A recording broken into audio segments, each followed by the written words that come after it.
After our time in Shark Bay, we headed to Carnarvon, where we had a brief stay waiting for the right weather window to head further north to Ningaloo. Tell us the plan.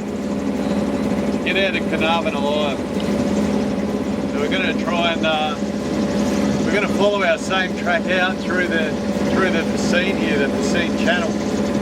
It was 20 centimetres under the keel when we came in, so we're going to go out on the rising tide. The reason being is if we go forward driving and get stuck, then hopefully the tide will give us that extra lift.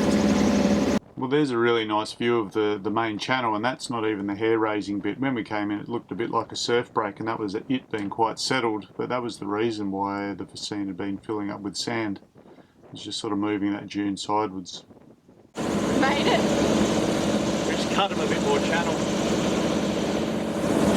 So we got 10 centimetres, and then we got negative, so excitement plus.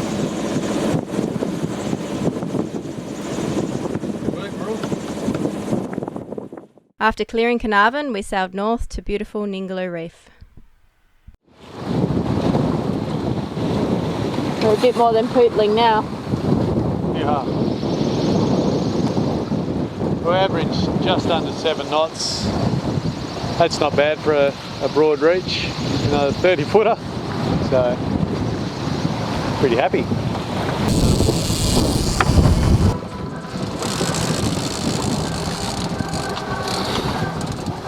Make sure those hooks are set.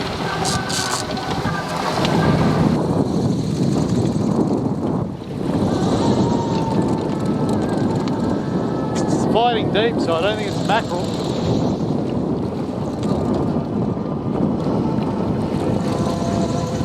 Oh, it's going again. I'm not sure if we need to fish this big.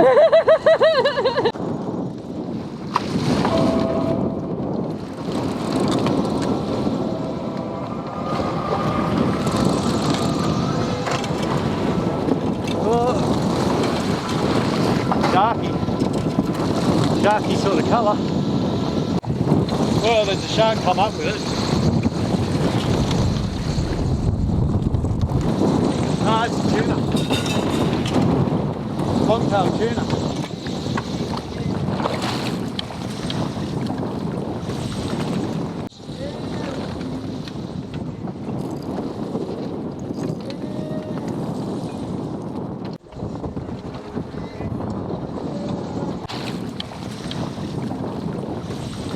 So here we are at Ningaloo Reef.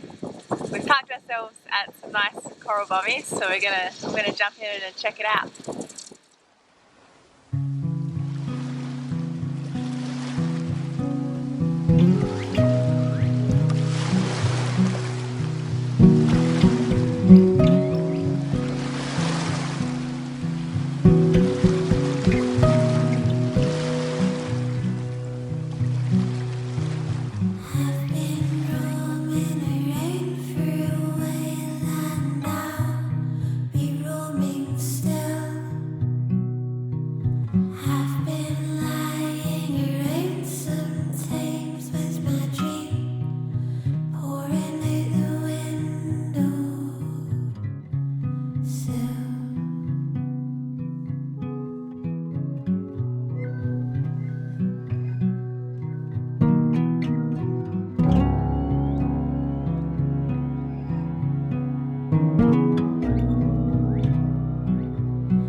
Here it looks like that I've gone and speared this leopard shark, but that's not the case. We found it resting on the bottom and I just went down, and you can actually pinch them on the tail and it puts them into tonic immobility. They're semi-paralysed, and scientists think that this has something to do with their breeding. The male can clasp the female and make her immobile.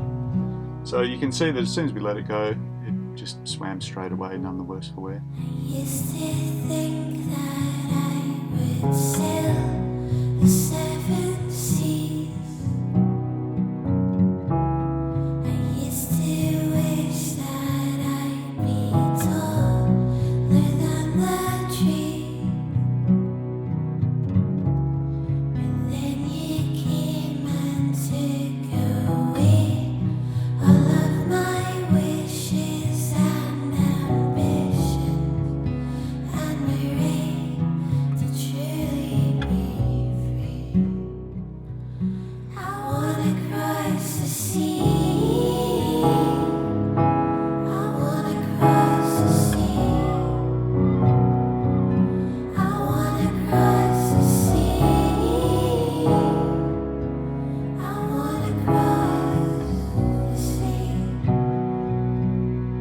At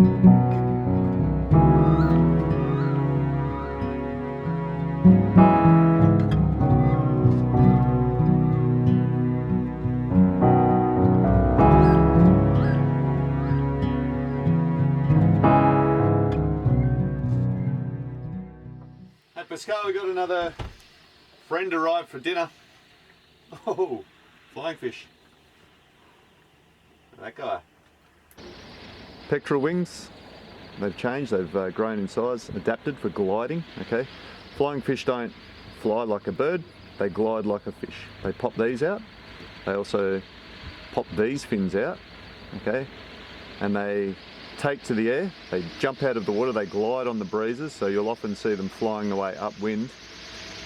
And what they can do, they've got the tail lobe, it's quite large, they can drop that into the water just like an outboard, give it a few more kicks, and they can keep going. So really cool fish. Everywhere we're sailing, these things are just popping out and flying away.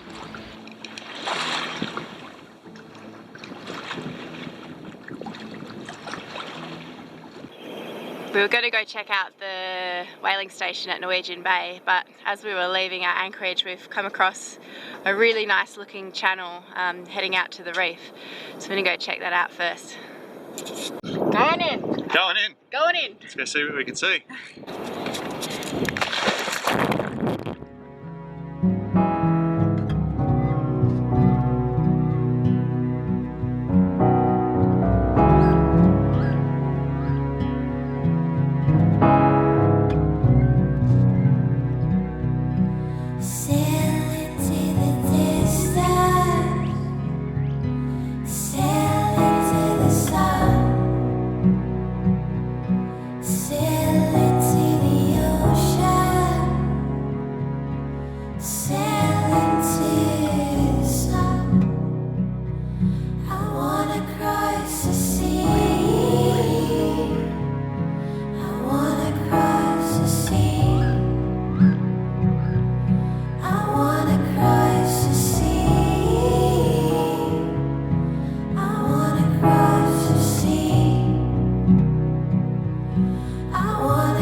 Not very far from the breakers here, which is why it's so lively in these little channels. Pretty good. Not bad snorkeling here, Ningaloo.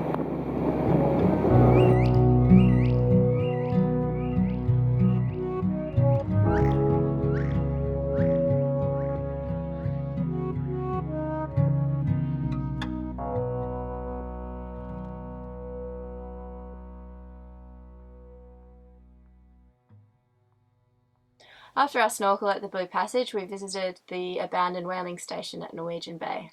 Yeah, at Norwegian Bay they've still got the big winches they used to drag the whales in with, and sure they've rusted and rotted away, but I was amazed by like how much of them is still left given that they're submerged by the tides.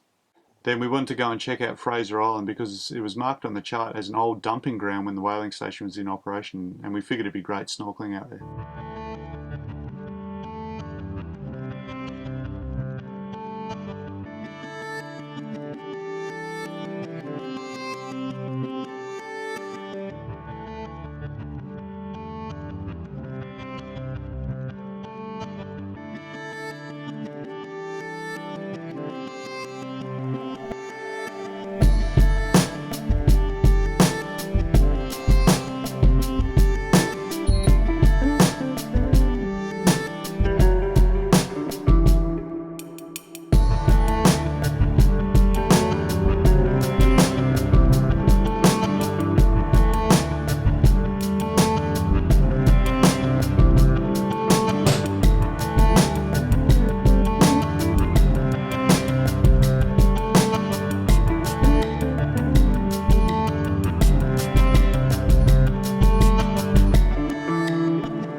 After a week of exploring Ningaloo Reef, it was time to head into town and grab a cold beer and catch up with our mate Pete, who had just opened a restaurant and soon-to-be brewery called Froth.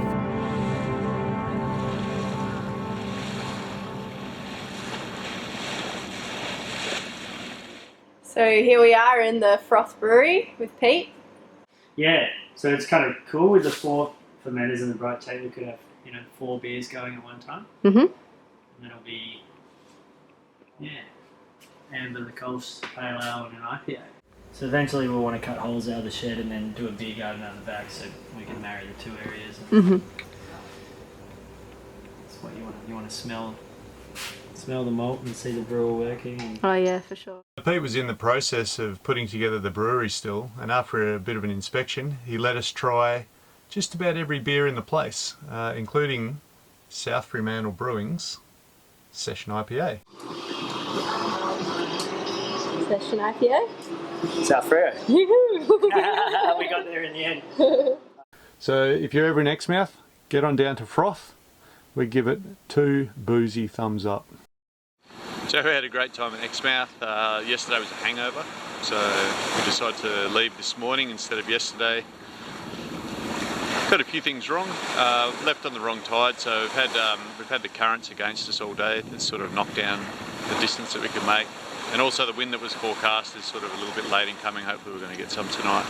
So we're really glad to have as compensation a really amazing sunset. Check it out.